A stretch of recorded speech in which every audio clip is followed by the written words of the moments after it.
అధికారులు జాగ్రత్త, తస్మా చెప్తున్నా మీ అందరికీ. మీరు మమ్మల్ని ఎంత హరాస్మెంట్ చేసినా భయపడము.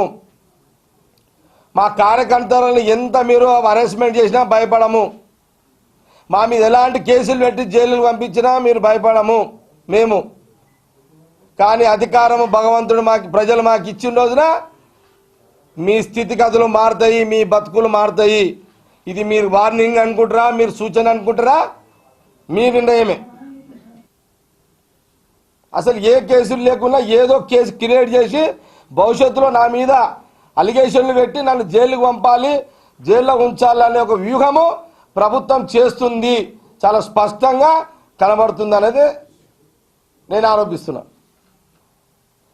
కేవలం స్థానిక ఎమ్మెల్యే హరీష్ రావు, ముఖ్యమంత్రి సంగారెడ్డి నియోజకవర్గంలో రాజకీయాన్ని ఎదగకుండా చేయాలని, కాంగ్రెస్ పార్టీ నాయకులను ఎదగకుండా చేయాలనే ఒక ఆలోచన, ప్రయత్నం అధికారుల ద్వారా ఒత్తిడి తెచ్చి చేస్తున్నారు. ప్రజలారా గమనించండి.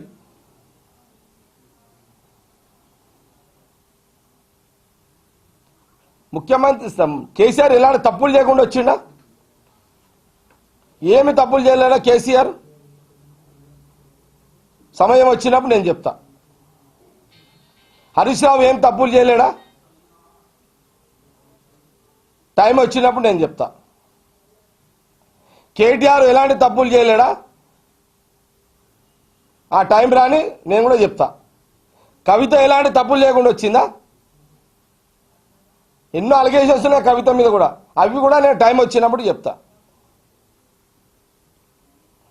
నేను ఇప్పుడు కాదు, వాళ్ళు అనుకుంటున్నారు కదా ఏదో రకంగా ఏదో కేసు ఇరికించి నన్ను జైలుకి పంపాలి, అరెస్ట్ చేయాలనుకుంటున్నారు కదా, క్రిమినల్ కేసులు పెట్టాలనుకుంటున్నారు. మీరైతే చేయండి. చేసిన తర్వాత ఒక్కొక్క అంశం మీద నేను మాట్లాడతా మీడియాలో. ఆ రోజు మీ తలకాయలు ఎక్కడ పెట్టుకోవాలో మీకు తెలియదు.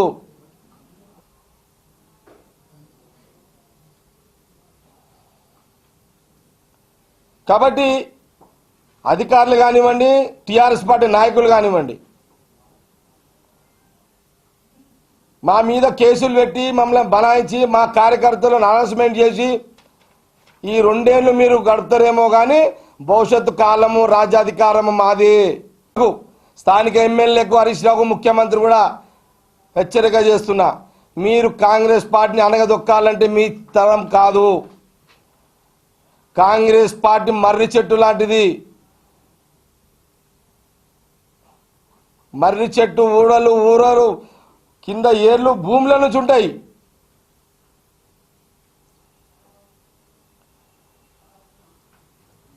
కాబట్టి ఏది ఏమైనా సరే మీరు ఎలాంటి బెదిరింపులకు, ఎలాంటి ఒత్తిళ్లకు, ఎలాంటి అధికారాన్ని మా మీద పంపించి మమ్మల్ని ఇబ్బంది పెట్టే ప్రయత్నం చేసినా కూడా దానికి తట్టుకొని కొట్లాడాలని ఒక నిర్ణయం చేసుకొని మేము పోరాటానికి సిద్ధంగా ఉన్నాము.